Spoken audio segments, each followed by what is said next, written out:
오늘 안상호 원장님과 함께 산후풍에 대해서 이야기를 나눠보고 있는데요. 이 밖에도 건강에 대한 궁금증 있으신 분들이나 원장님과 1:1 상담 원하시는 분들은 지금 바로 02-2000-4959로 연락 주시기 바랍니다. 저희는 계속해서 산후풍에 대해서 이야기를 나눠볼 텐데요.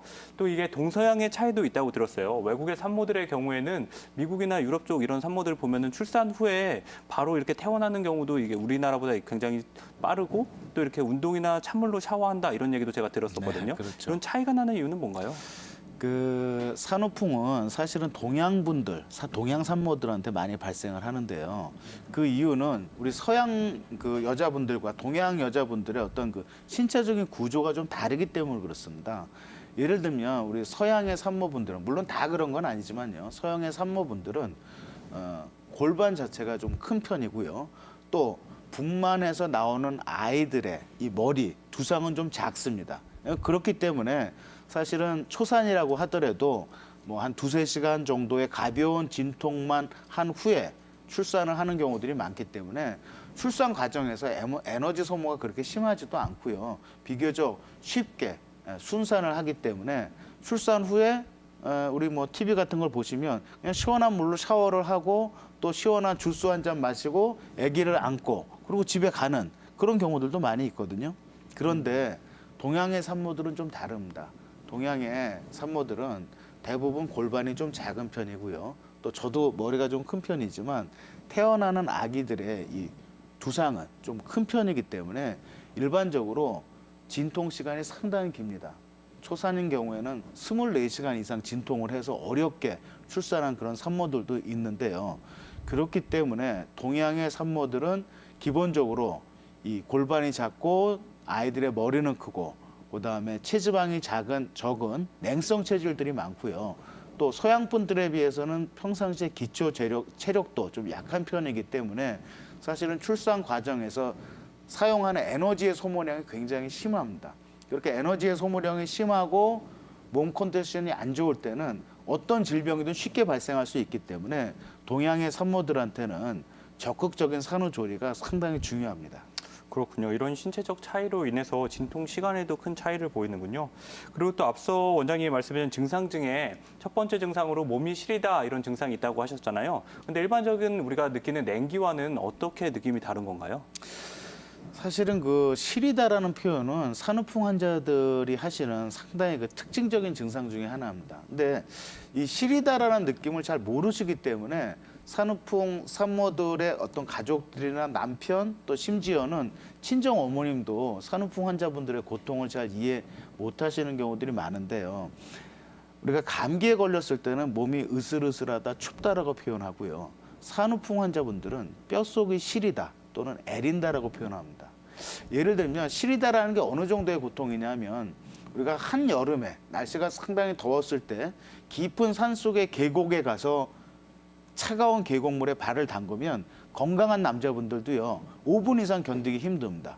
발이 굉장히 시려오고 막 뼛속까지 냉기가 들어오는 느낌 때문에 발을 찬물에서 계곡물에서 빼는 경우들이 많죠.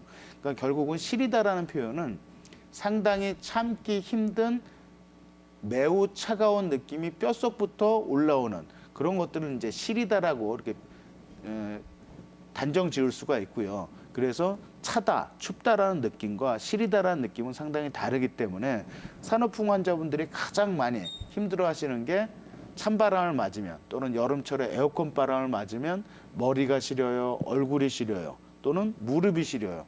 이런 시리다라는 느낌을 산후풍 환자분들이 가장 많이 표현하시고요. 이 시리다라는 게 우리 일반적으로 우리 시청자님들이 생각하실 때 추운 거하고는 다르기 때문에 상당히 견디기 힘든 고통이라고 이해해 주시면 좋겠습니다.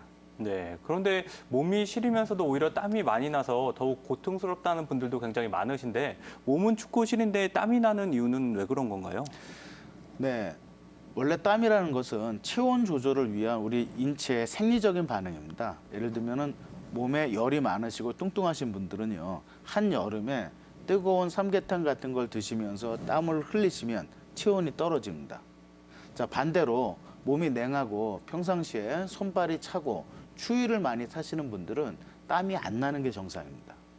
땀이라는 것은 피부에 나면 수분이 증발하면서 순간적으로 피부의 온도가 한 3에서 10도 떨어지는 현상이 발생하기 때문에 당연히 몸에 여름이 많으신 분들은 평상시에 땀을 흘리는 게 체온 조절에 좋지만 몸이 냉하신 분들은 땀이 안 나는 게 정상이죠. 그런데 산후풍 환자분들은요.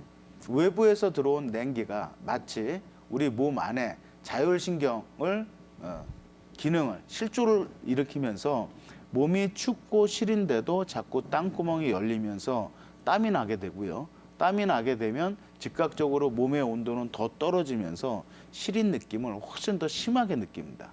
예를 들면 한여름에도 산후풍 환자분들 보시면 가끔 이렇게 내복을 여러 개 입으시고요. 또 양말도 한 두세 개 신으시고 가끔 보면 이렇게 손바지나 스키복 같은 걸 입고 다니시는 그런 산후풍 환자분들도 계신데요. 그런 분들을 보면 사실은 내복, 속의 내복은 땀으로 다 젖어 있습니다. 그러면서도 우리 몸이 땀으로 젖어 있을 때는 피부에 이 센서들이 예민해지기 때문에요. 조금만 바람을 맞아도 그 바람이 자꾸 자기 몸속으로 들어오는 것처럼 느껴지기 때문에 겉에다가는 자꾸 그 스키복이나 손바지 같은 그런 두꺼운 그 옷을 입고 다니시는 분들이 계시죠. 그래서 산후풍 환자분들이요. 일반적으로 시리다라고 표현하는 환자분들에 비해서 땀이 나면 더 시리다라고 표현하는 환자분들은 고통도 훨씬 심하고 또 예후도 안 좋습니다. 그렇군요. 또 산후통에 이렇게 시리다는 증상 외에도 산후풍으로 인한 관절 통증의 증상도 있다고 말씀을 해주셨잖아요. 일반적인 통증하고 그럼 어떻게 다른 건가요? 산후풍으로 인해서 발생하는 관절 통증은 일반적인 통증하고는 좀 차이가 있습니다. 그 차이를 제가 잠깐 설명해 드리면요. 출산 후부터 어떤 관절이 아프신 분들은 대부분 평상시의 통증보다는 훨씬 더 극심한 통증을 호소를 합니다.